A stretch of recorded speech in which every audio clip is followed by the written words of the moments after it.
Informação importante para você: o ministro Edson Fachin, do Supremo Tribunal Federal, autorizou a Polícia Federal a usar dados de 2 operações relacionadas à Lava Jato do Rio em uma apuração preliminar que resultou no pedido de inquérito contra Dias Toffoli. As informações foram utilizadas para embasar relatório em que a PF diz que é preciso apurar suposto crime de corrupção do ministro em venda de decisões judiciais. Na última sexta, no entanto, Fachin indeferiu o pedido da Polícia Federal de abertura de um inquérito para investigar supostos repasses ilegais ao ministro Toffoli. Fachin proibiu também a polícia de qualquer ato de investigação a partir da delação do ex-governador do Rio, Sérgio Cabral, que embasava o pedido da PF. Afirmou: determino que a autoridade policial se abstenha de tomar qualquer providência ou promover qualquer diligência direta ou indiretamente inserida ou em conexão ao âmbito da colaboração premiada em tela até que se ultime o julgamento. É um trecho da decisão do ministro Edson Fachin. E aí, Zé, uma decisão já esperada, ministro Fachin, impedindo então que seja levada adiante essa apuração contra Dias Toffoli, Zé?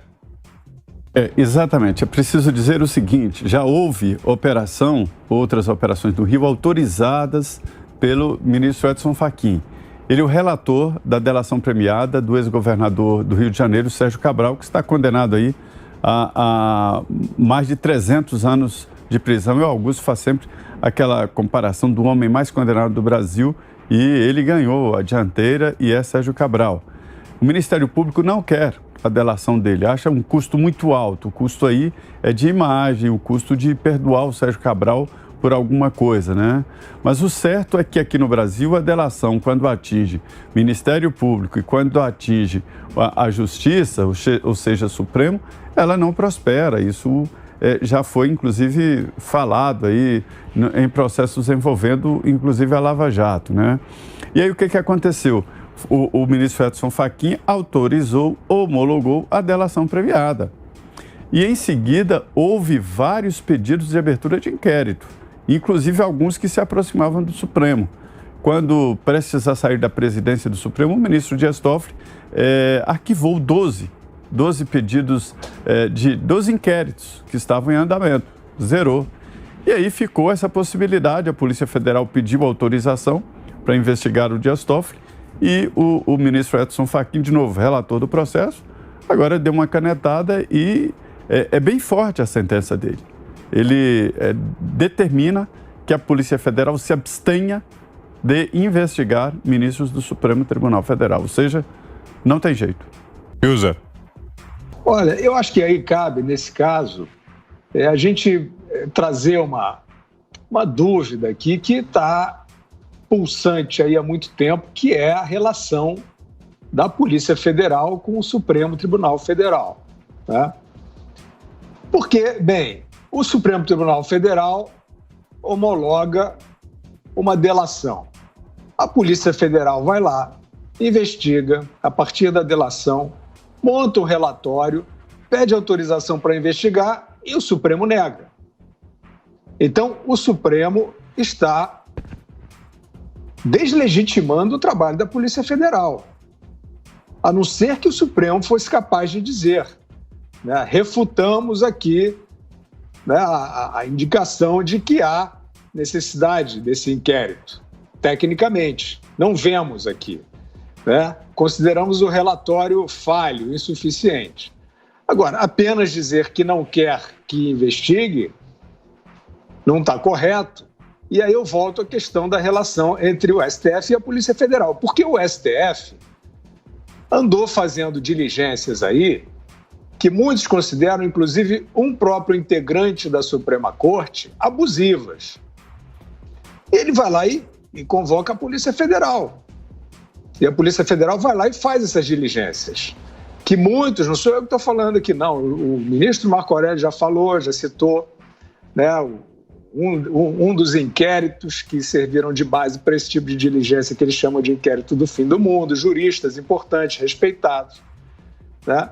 E, no entanto, né, se essa premissa estiver correta, de que o STF exorbita os seus poderes, eventualmente, para fazer perseguição, diligências impróprias, a Polícia Federal vai ter que se posicionar em relação a isso.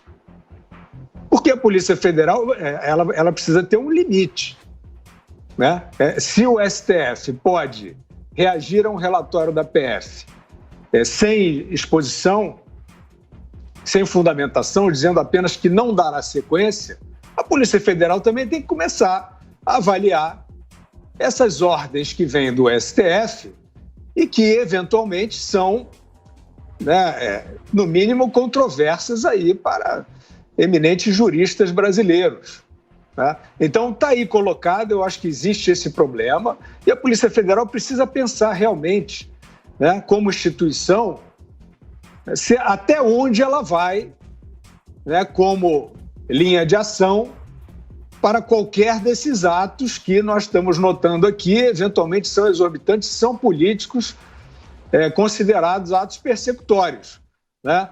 Está no divã, então, essa grande instituição a qual o Brasil tanto deve, que é a Polícia Federal, da qual o país tanto depende, e acho que é um momento de revisão da Polícia Federal. Ela precisa ver o que fazer nesta relação que não está muito clara, muito transparente e muito sadia com a Suprema Corte do país. Você, Augusto, o que achou dessa decisão do ministro Edson Fachin, pedindo, portanto, que seja aberta a apuração contra o Toffoli, Augusto?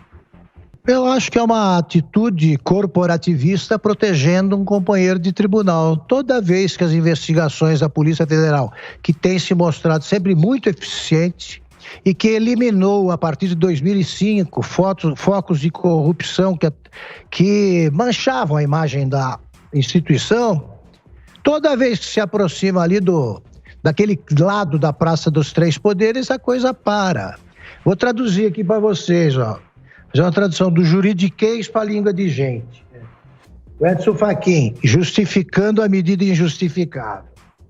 Determino que a autoridade policial se abstenha de tomar qualquer providência ou promover qualquer diligência direta ou indiretamente inserida ou em conexão ao âmbito da colaboração premiada em tela até que se ultime julgamento. Tradução para a língua de gente. Ó, vocês estão proibidos de investigar esse negócio aí porque vocês podem descobrir tudo. Ponto. Se a Polícia Federal pede para investigar, por que não? Por que não? A Polícia Federal, ela não tem competência para isso? Só porque se trata de um juiz da Corte Suprema.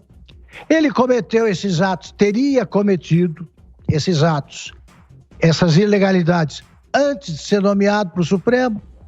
Então agora apaga o passado. A hora que você veste a toga, desaparece tudo que você fez. Então pode matar a mãe, tá? E revelar só depois de assumir uma vaga no Supremo que está garantida a impunidade.